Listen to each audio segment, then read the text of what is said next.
L'épopée moderne, épisode 5. L'étreinte de la méduse.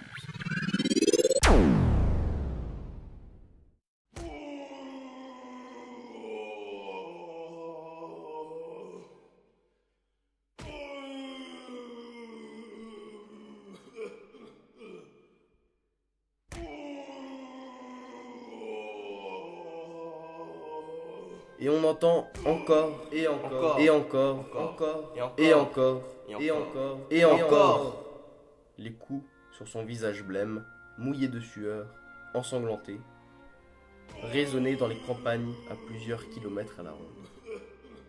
Je le tiens toujours aussi fort avec mes mains de déchets humains. Mium Mischlag ne s'arrête pas, tandis que Chien Galeux dévore ses entrailles comme un cake au goût groseille banane.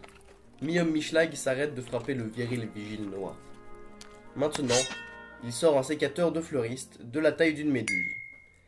Il entame de temps à autre le viril vigile Noah.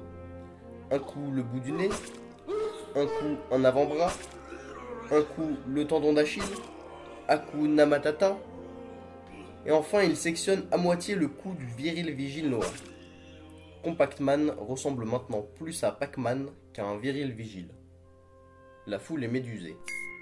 Un jet de sang saccadé comme un métronome asperge les visages du premier rang du public. Il se lèche les babines. Mais donnez-moi mon feu, mon sang! Vladimir Cauchemar! Je sais que tu en as! Mais où te caches-tu? Je sais où tu te caches! Ta nièce! Viens ici que je te bute, enculé! Deux mains sortent de la fosse, juste devant la scène. Puis la tête de Vladimir Cauchemar apparaît, le sourire aux lèvres, les yeux écarquillés et les sourcils foncés français. Il se hisse depuis dessous sur la scène, tel un enfant qui se hisse sur une table haute. Vladimir Cauchemar avait effectivement disparu dans la foule lorsque nous étions arrivés. Il était donc rentré chez lui. Vladimir Cauchemar habite dans un trou perdu.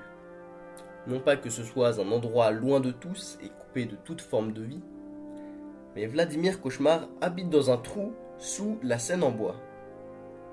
Tout le monde oublie tout le temps l'existence de cette habitation, et Vladimir Cauchemar en profite pour ne pas payer le loyer. C'est moi, Vladimir Cauchemar, et je ne suis pas ton ami, Gunther le naze. Je t'ai bien ensorcelé avec mon pipeau.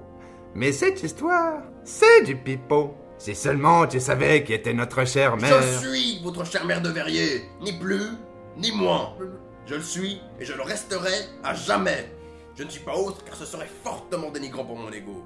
Quant à toi, Vladimir Cauchemar, c'est toi le maillon faible.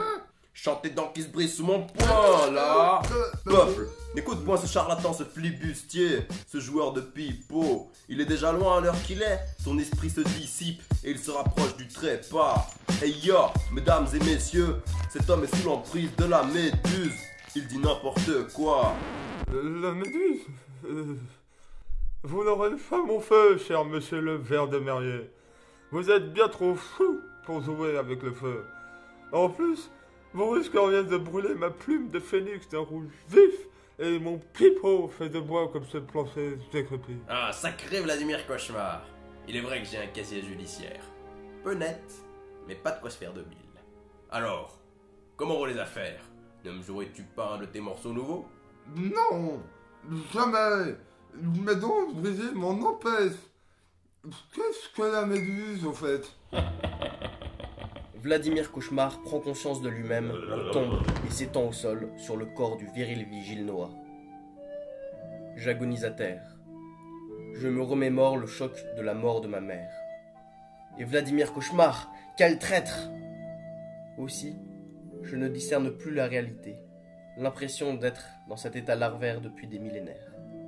Je réalise alors que la méduse qui était dessinée sur les bières, les capsules, l'avion, la taille du sécateur de Mium Mischlag, le public médusé, ce n'était pas un hasard.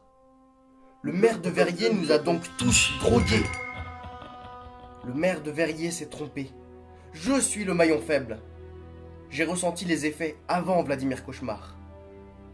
Un frisson d'angoisse et de douleur me traverse les veines et le cœur, lorsque le maire de Verrier m'adresse avec adresse sa parole de sagesse.